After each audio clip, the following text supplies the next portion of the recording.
Yeah. Hey guys and gals, welcome to this week's pre-foreclosure daily grind tip of the week. Chris the Drummer Bowles, Bob LaChance. Hopefully you guys had an awesome week. We got some great tips this week, like always, right, Chris? Like always, of course. All right. Our first tip we're going to go over is a new change on Equator System, which it's a Bank of America property we're working on, and Chris is going to dig into that one in reference to a HUD1 and so on and so forth. That's number one. Number two, we're going to go over a deal we have, Bank of America first, second mortgage, or not second mortgage. Let me reiterate that because that's the big tip here. A second lien with HFC.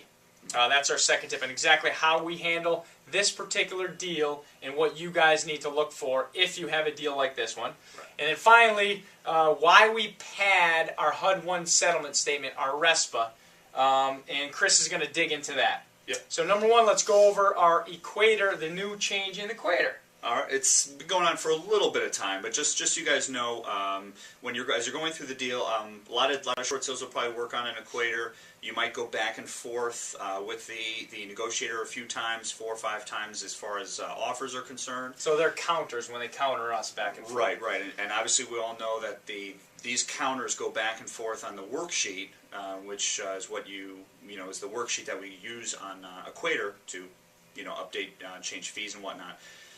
So just so you know, like as you're getting later on, and when you basically get to that point when you have agreed on terms for the offer and the various fees to be paid and whatnot, that you will have to submit, if you haven't already, a HUD to match down to the cent, a HUD to match that worksheet, because the negotiator will need that to submit to the investor when they go to submit for final written approval. So just make sure, and we actually, whatever you can see here, this is a copy of an email here that we. Yeah, don't show that; we'll get in trouble again. Exactly. Very nice.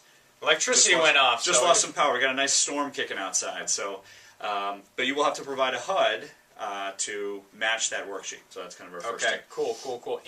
But after that, Chris, let them know after the fact when you're actually closing. That's not the final HUD. When you actually get past that, go on. Yeah, once you get past that, the task that we've talked about before that a lot of you are probably familiar with, it's the Supply Settlement Statement task on Equator.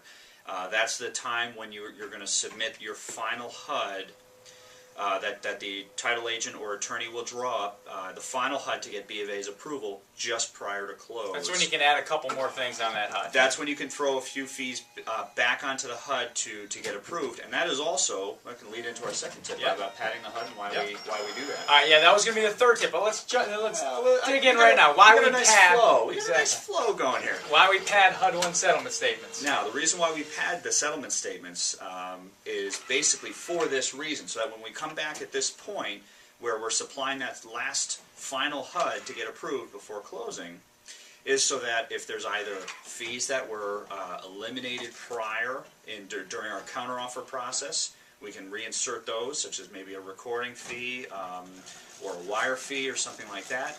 Or, and this worked beautifully with us with a situation that we had this week with a short sale that we were working on, in which a junior lien popped up somewhat at the last minute, and we thankfully had a few extra $1,000 at our disposal. We were able to plop that $3,000 back $3 to be exact, yeah, and get approval for $3,000 from the junior. So that's good. So basically, the takeaway here is make sure you pad your stats. Because stats, I keep saying stats. I'm coaching my son on hockey right now, so we're talking about stats. It's kind of funny. But anyway, that's why we pad our HUD1 settlement statements for this mere fact. And just so you guys know, if it comes to, or when it comes to closing, and you pad those numbers, that will go back to the first mortgage anyway if there's extra money. It doesn't go back to anyone else but the first mortgage. Right. So they'll be happy anyway. So do yourself a favor. It's always better to ask for more than you expect. Exactly. Right? Always do that. And that also, now this rolls into our final deal. Because that was a deal where, this deal we're talking about, we have a first mortgage with Bank of America, second mortgage with HFC has a second lien position, and it was actually for repairs done on the house. Right. The seller took out a loan with HFC, used the house as collateral. The loan was to make some repairs on the property. And once he fell behind the mortgage, we were looking to do the short sale. He actually, well, I'll take a step back here. He actually, before we started the short sale, received a judgment. His wages are being garnished, so he's paying on this loan already. And you know, thankfully for us, we were able to, like I said, have that extra few grand kicking around. But basically, this is a loan where they're going to require, they won't fully release it until they get paid in full. And I think what Bob, you were starting to say, this is actually this is a lien. It's not like a mortgage. If this was a mortgage, HFC would you know, settle it for a certain price, and then that'd be it. Then we'd be done. So yeah, in HFC, just so you guys know right now, on the mortgage side of it, they are settling in full, which is pretty cool. This was different. Right. This is not a mortgage. So what they did is they're just releasing the lien for $3,000, and they still have their outstanding amount that they need to, that requiring to collect from the homeowner. Right. So there's two different things. So that's a big takeaway there.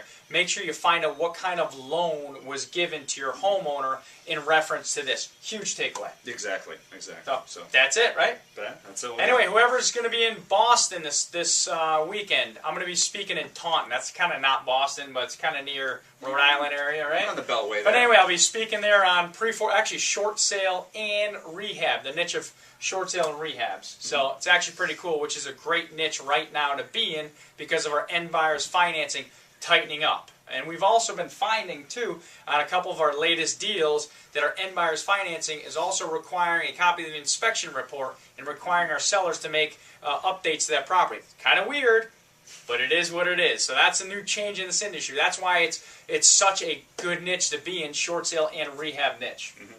Hey, that's another tip, dude. Another tip. That's another tip. But anyway, also try our Prop Tracker online real estate management tool. It is awesome, second to none. Chris the Drummer Bowles, Bob LaChance, getting back to this week's Pre-Foreclosure Daily Grind Tip of the Week.